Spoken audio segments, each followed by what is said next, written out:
Graças a Deus por estarmos mais uma vez aqui para juntos estarmos meditando nas Escrituras Sagradas. Para mim é um privilégio, uma bênção muito especial estar aqui neste dia para expor as Escrituras para aqueles que estão aqui presentes e também para aqueles que vão nos ouvir posteriormente através do YouTube. Eu peço que Deus lhes abençoe grandemente, vocês aqui presentes, e que o Espírito de Deus possa lhes abençoar e possa abrir um entendimento acerca da Palavra de Deus e que o Espírito Santo possa lhes iluminar. Eu também peço uma bênção muito especial sobre a vida daqueles que nos acompanham através do YouTube. Eu peço que Deus lhes abençoe grandemente. Eu lhes agradeço por vossa amável audiência e peço que vocês continuem aí nos acompanhando, deixando o seu like ou o seu dislike, você tem toda a sua liberdade. Compartilhe nossos sermões para que assim essa mensagem possa chegar ao maior número de pessoas e assim como abençoou a você, possa abençoar aqueles que futuramente possam chegar ao conhecimento desse sermão. Então eu peço que Deus lhes abençoe e você que é novo, você que ainda não é inscrito, você que tem nos acompanhado, eu peço que você clique aí no sininho das notificações, também deixe o seu like ou o seu dislike, porque isso aí é muito importante para nós, para que assim o YouTube entenda que esses sermões estão sendo relevantes aí para cada um de vocês também. E eu peço que você deixe seu comentário para que nós possamos ir interagindo e eu possa também ver como é que vocês estão entendendo esses sermões, essas mensagens que nós publicamos aí em nosso canal. Então fica aqui o nosso agradecimento e eu peço que Deus lhes abençoe grandemente. Então, sem mais delongas, quem estiver com a Bíblia em suas mãos, quem estiver com a sua Bíblia, abra comigo no livro das Revelações, no capítulo 11, de versículo 7 até o 10. E hoje nós vamos estar falando acerca da conclusão do ministério desses dois profetas que nós estivemos falando na exposição passada. Então acompanhe comigo o livro de Revelações no capítulo 11, de versículo 7 até o 10, que nos diz da seguinte maneira: Quando tiverem então concluído o testemunho que devem dar, a besta que surge do abismo pelejará contra elas e as vencerá e matará. E o seu cadáver ficará estirado na praça da grande cidade, que espiritualmente se chama Sodoma e Egito, onde também o seu Senhor foi crucificado. Então muitos dentre os povos, tribos, línguas e nações contemplam os cadáveres das duas testemunhas por 3 dias e meio, e não permitem que esses cadáveres sejam sepultados. Os que habitam sobre a terra se alegram por causa deles, e realizarão festas e enviarão presentes uns aos outros, porquanto esses dois profetas atormentaram os que moram sobre a terra. Amém? Lemos até aqui a palavra de Deus, então que seja o Espírito Santo de Deus que nos ilumine através desse texto, no nome do Senhor Jesus Cristo. Então aqui a cena que é descrita aqui nesta sessão é a conclusão do ministério das duas testemunhas. Esses dois profetas que, através do seu testemunho e através da sua pregação, confrontaram primeiramente essa igreja moderna, essa igreja fraca e corrompida hoje pelo pecado, e também as nações, confrontaram o mundo. E por isso que vocês percebem aí que o texto nos informa que durante esse período de 3 anos e meio aí, iniciais do período tribulacional, o texto nos diz que a mensagem para os homens, e tanto é para a igreja também que está viva nesses dias, a mensagem desses homens era uma mensagem de tormento, porque confrontava seus pecados, falava de coisas que o mundo e essa igreja corrompida de hoje, Laodiceia, não quer ouvir. Então, esses homens, esses dois profetas, através da sua pregação e testemunho, durante os 3 anos e meio iniciais do período tribulacional, confrontaram o pecado da igreja moderna e os pecados do mundo, das nações. E nesse interim, nesse meio tempo aí, Os eleitos foram separados, foram colocados de um lado, e os ímpios foram colocados do outro e permaneceram aí nos pecados do seu coração, eles não se arrependeram.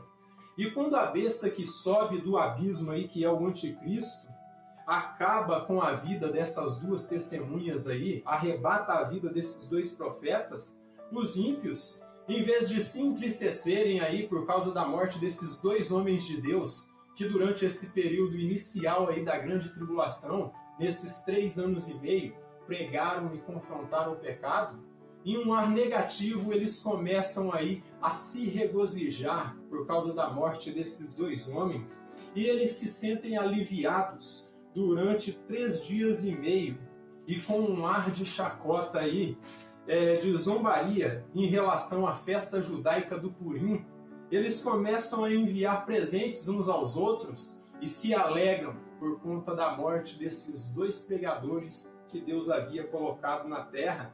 Essa festa judaica que eu menciono aí, que é a festa do Purim, era uma festa em que os judeus celebram a vitória que eles obtiveram sobre Ramã, o Amalequita, e os seus filhos ali.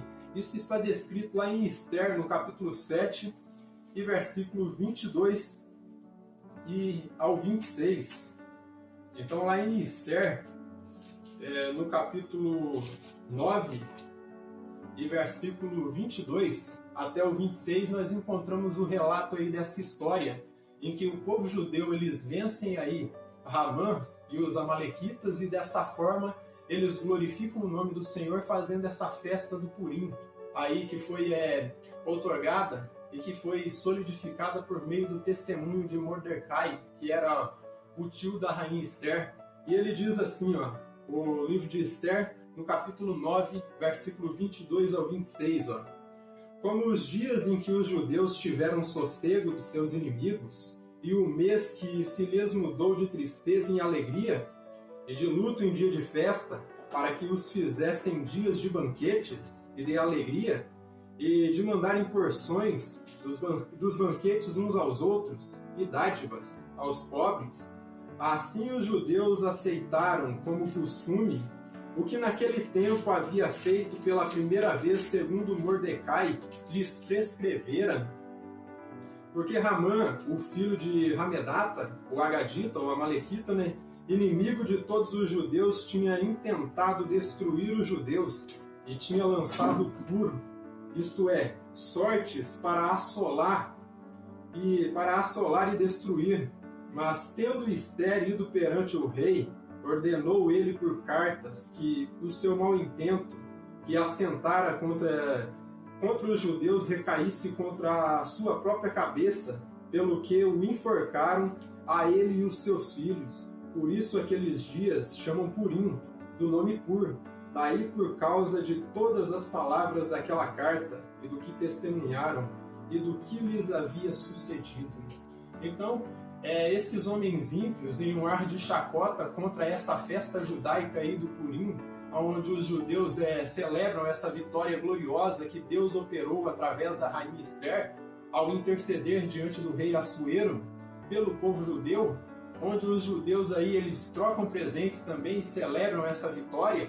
O povo ímpio agora, aí no final desse primeiro período aí de 3 anos e meio, com a morte das duas testemunhas, eles fazem uma festa semelhante a essa festa do Purim aí e começam a trocar presentes e a se regozijarem por causa da morte desses homens. O fim do ministério poderoso desses homens aí parece terminar de uma forma trágica, não é mesmo, meus irmãos? Parece que tudo termina, o anticristo coloca enfim a sua mão sobre a vida desses homens e acaba com a vida deles e os cala durante 3 dias e meio. Então parece terminar de uma forma trágica.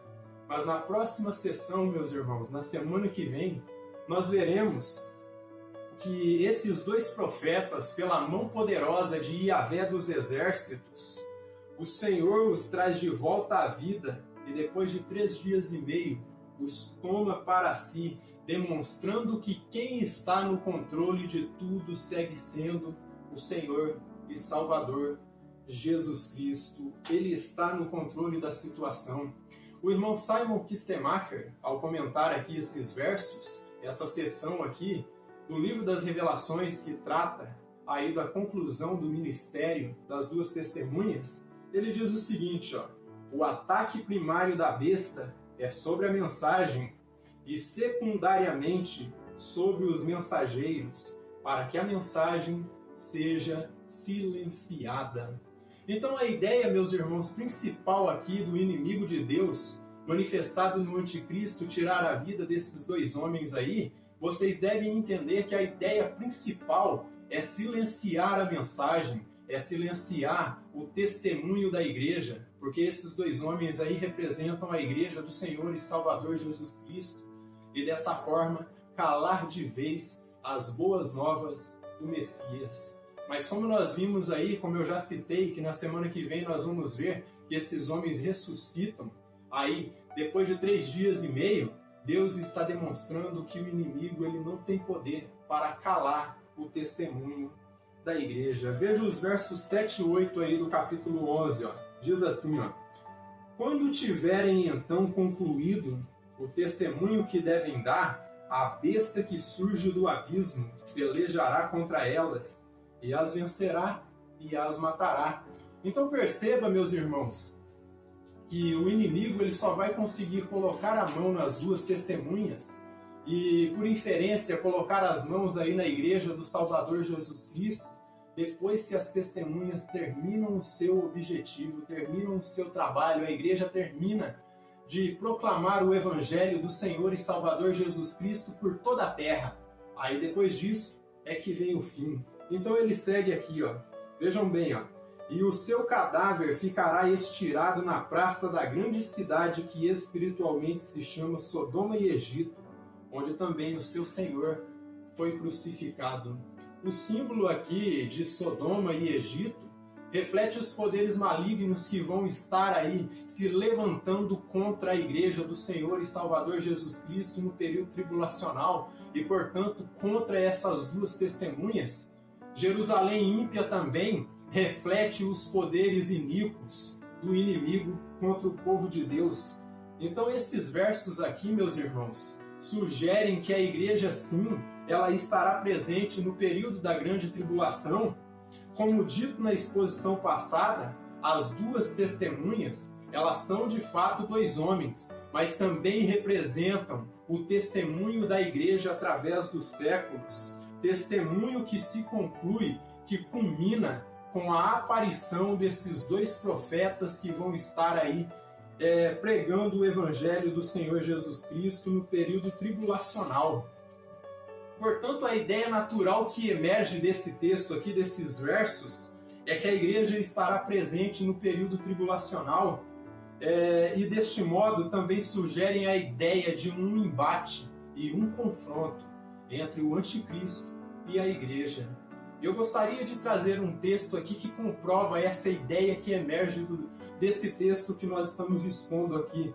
Abra comigo em 2 aos Tessalonicenses, no capítulo 2, de versículo 2 até o 4.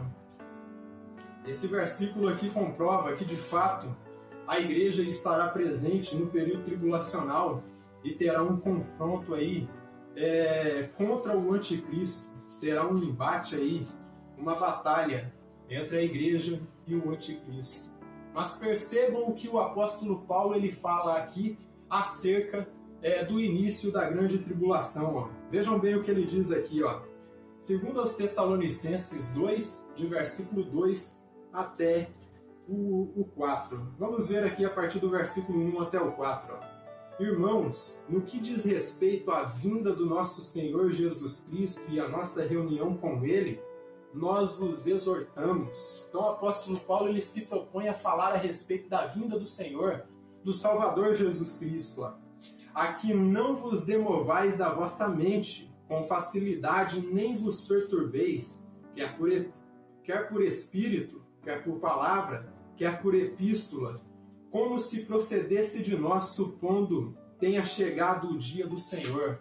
Então o apóstolo Paulo ele vai demonstrar para os crentes de Tessalônica, ali na Grécia, demonstrar que a vinda do Senhor ainda não estava se cumprindo naqueles dias, que essa vinda do Senhor ela seria para o futuro e ela seria precedida de várias aparições do anticristo. Vejam bem o que ele diz aqui, ó. Ninguém de modo nenhum vos engane. É o mesmo alerta que Jesus dá lá nos evangelhos, ó. Ninguém de modo nenhum vos engane, porque isto não acontecerá. Ou seja, a vinda do Senhor, ela não vai acontecer. É o que ele está dizendo aqui, ó. Sem que primeiro venha a apostasia e seja revelado o homem da iniquidade, o filho da perdição. Então, duas coisas têm que acontecer para que o Senhor Jesus Cristo ele retorne aqui para transformar a sua igreja, para lhes dar um corpo eterno.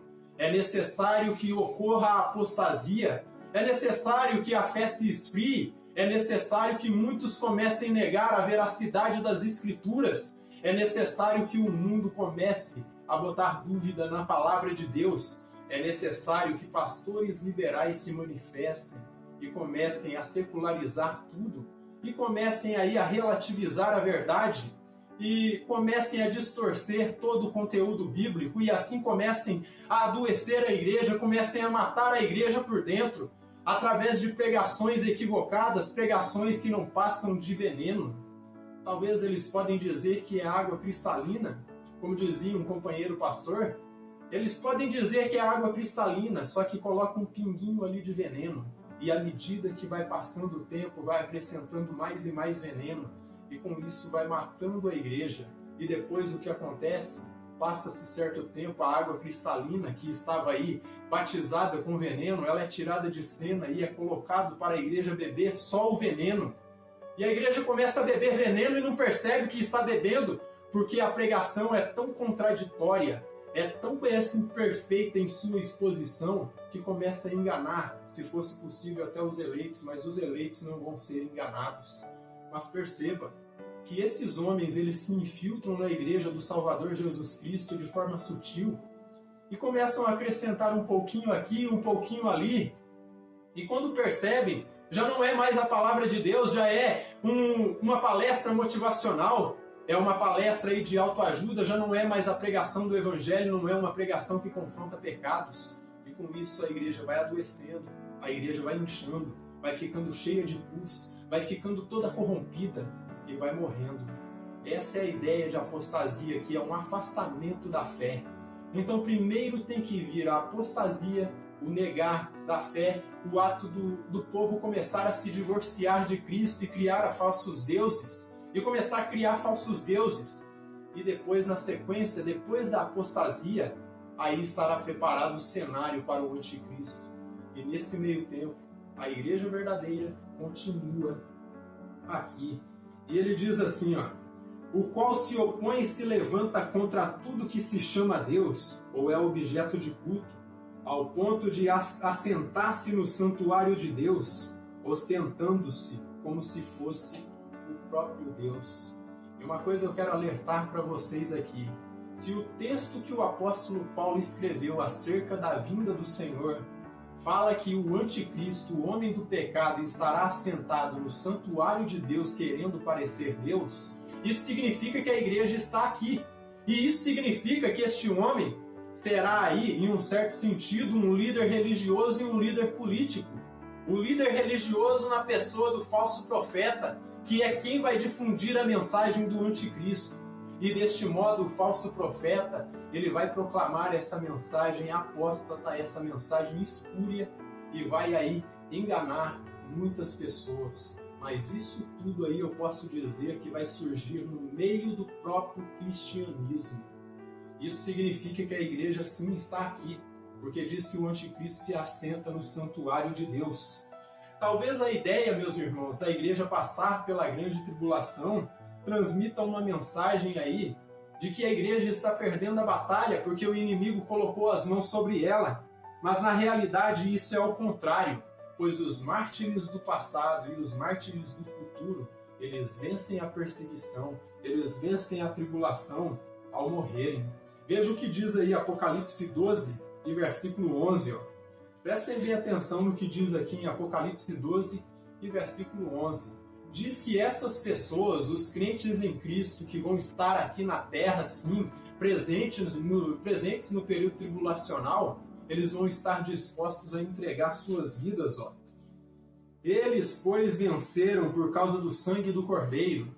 Então nós vamos vencer, se aqui estivermos nesse período tribulacional, por meio do sangue do Cordeiro. Ó. Diz assim, ó, e por causa da palavra do testemunho que deram, e mesmo em face da morte, não amaram a própria vida.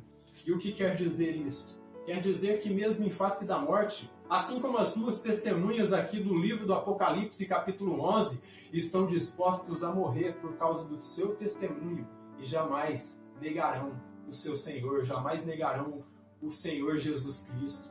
E desta forma, a vitória da igreja será manifestada por meio da perseguição.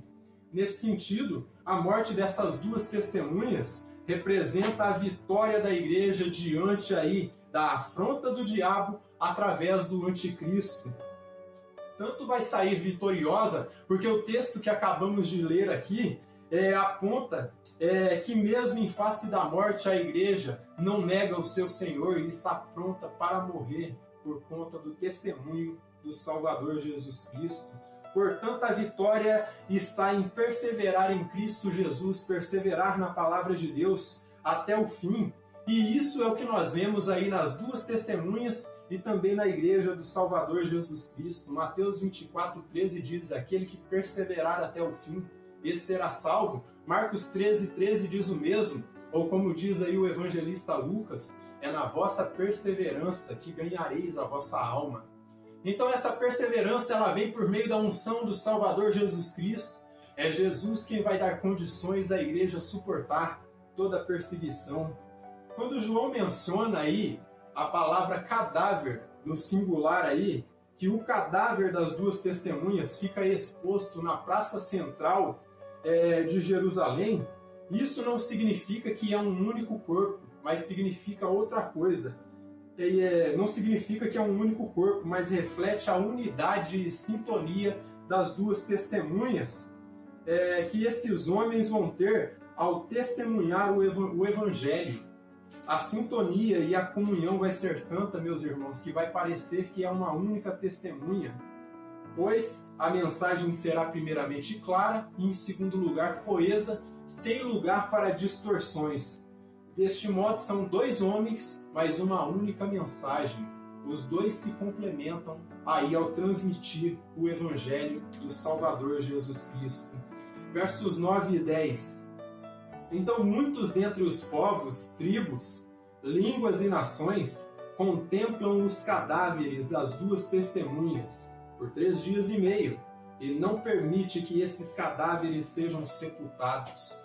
E isso aqui, meus irmãos, o fato de não permitir que esses dois homens tenham uma sepultura, que eles sejam colocados aí em um sepulcro e sejam colocados os nomes deles aí, isso significa que de uma vez por todas os ímpios eles querem apagar aí da história da humanidade o cristianismo. Porque se não tem sepultura, não tem lembrança. Se não tem o nome desses homens aí, já não há mais recordação que um dia eles passaram aqui sobre a face da terra.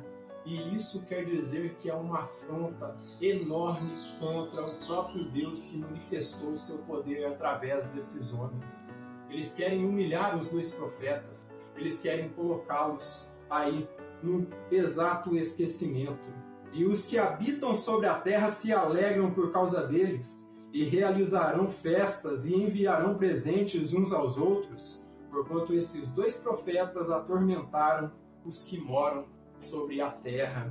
Então vemos que logo após a morte aí desses dois homens, nós vemos aqui logo após a morte desses dois homens uma cena deplorável, uma cena desanimadora, pois povos de todas as tribos, nações e línguas se alegram ao verem esses dois homens aí prostrados em terra, mortos e calados. Tal cena é deplorável e tão triste, porque ela revela o coração aí duro, corrupto e decavado dos homens, dos seres humanos, ao verem esses dois homens aí que pregaram insistente e incansavelmente durante esse primeiro período de 3 anos e meio aí do início da grande tribulação, demonstrando autoridade divina através aí de sinais que o Senhor operou através deles. e ainda assim os ímpios eles não se arrependem.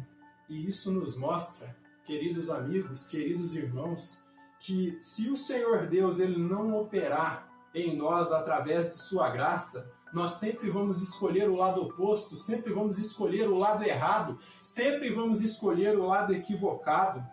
A salvação, a solução para nossas almas, não vem de obras humanas, não vem de nenhuma sequer que possamos fazer para nos salvar. O homem não consegue se salvar sozinho, pois quem opera a boa obra em nós, quem opera em nós a salvação, é uma única pessoa, é o Senhor e Salvador Jesus Cristo. Ela é operada por Deus do começo ao fim. Se Ele não tivesse misericórdia de nós, meus irmãos, nós estaríamos fritos. E outro detalhe é que se no contexto de salvação houvesse alguma obra, alguma intervenção, existisse alguma ação humana, nós teríamos do que nos gloriar. Só que, de fato, a obra da salvação se dá do começo ao fim, através da graça irresistível e sobrenatural do Senhor. Se existisse alguma ação nossa, teríamos do que nos gloriar.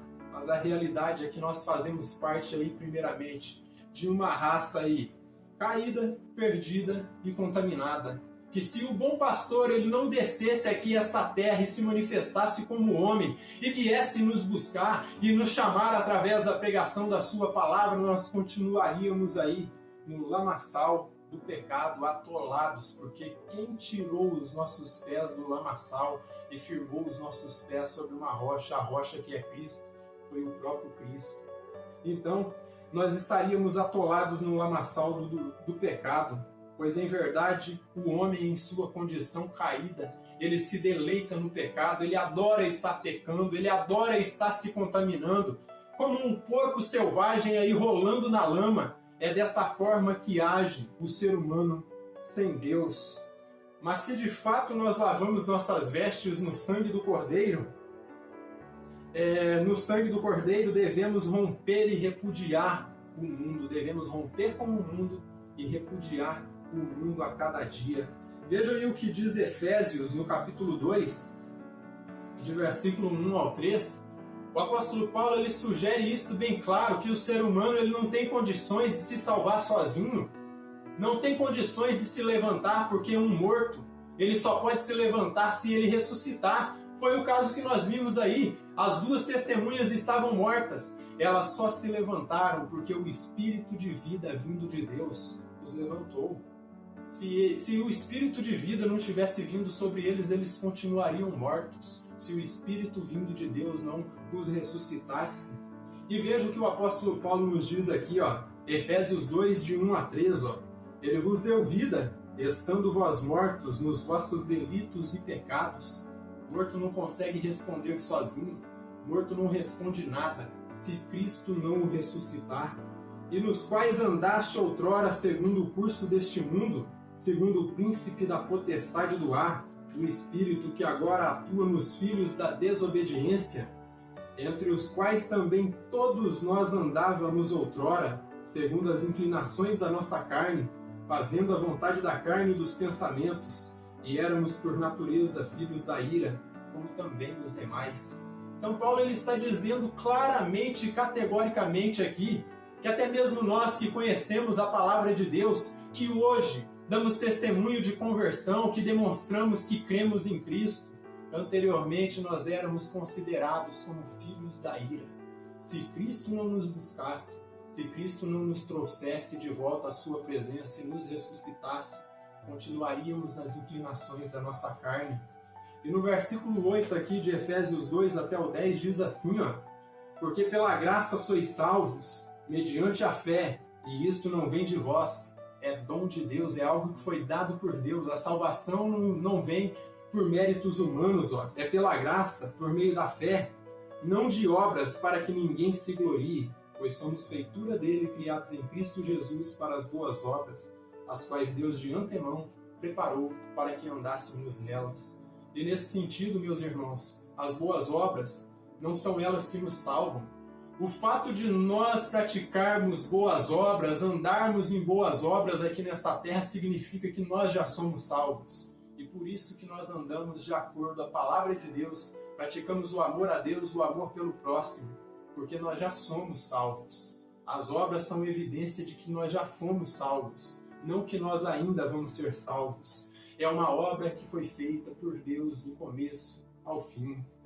O mundo com suas vaidades, meus irmãos, e sua cobiça, repudia, despreza e odeia a igreja, porque a igreja confronta o seu pecado e os seus caminhos tortuosos. E saiba que daqui para frente, meus irmãos, à medida que nós continuarmos confrontando pecados e dizendo o que está de sujo no mundo, o ódio para com a igreja vai aumentar até culminar na grande tribulação, porque nós seguiremos aí como as duas testemunhas, confrontando o pecado da igreja e o pecado do mundo.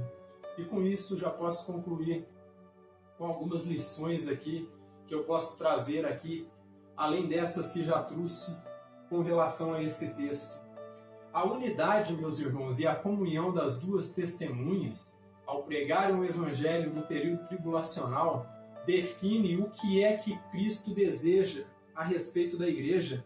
Então, a unidade e a comunhão entre as duas testemunhas, quando pregam, define o que a igreja deve ser.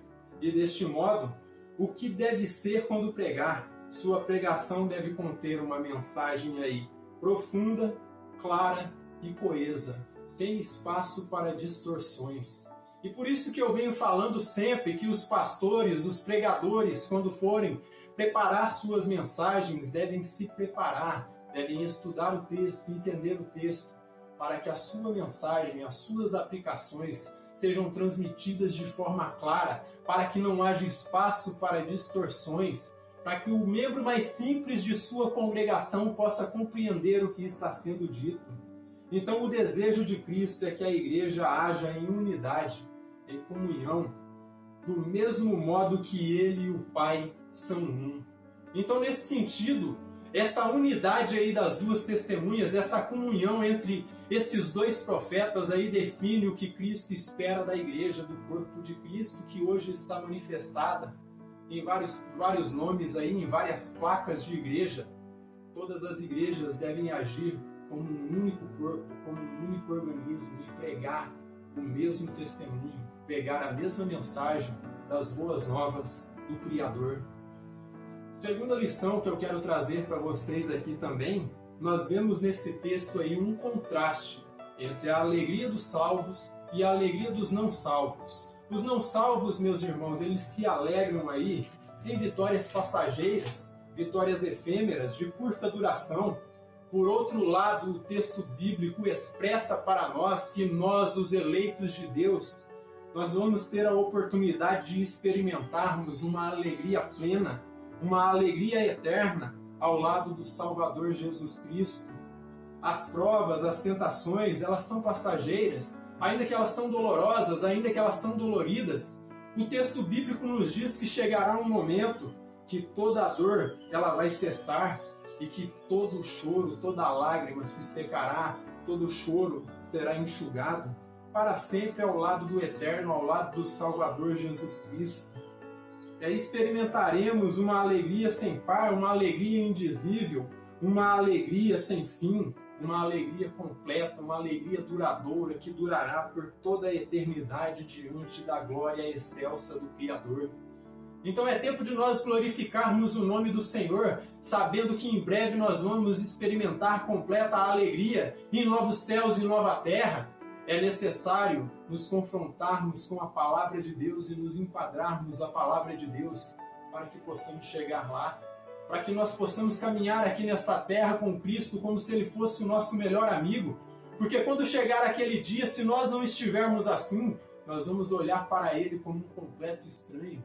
Então é necessário conhecer as Escrituras Sagradas, é necessário conhecer o Deus bíblico, é necessário conhecer o Jesus que está expresso aqui, porque senão você será alvo aí de seitas, de heresias que apresentam um falso Cristo, um falso Evangelho. E por fim, eu quero falar a respeito aí de pregadores. na maioria das ocasiões, meus irmãos, um verdadeiro pregador ele é odiado pelo mundo, pois a sua pregação confronta o pecado desse mundo podre.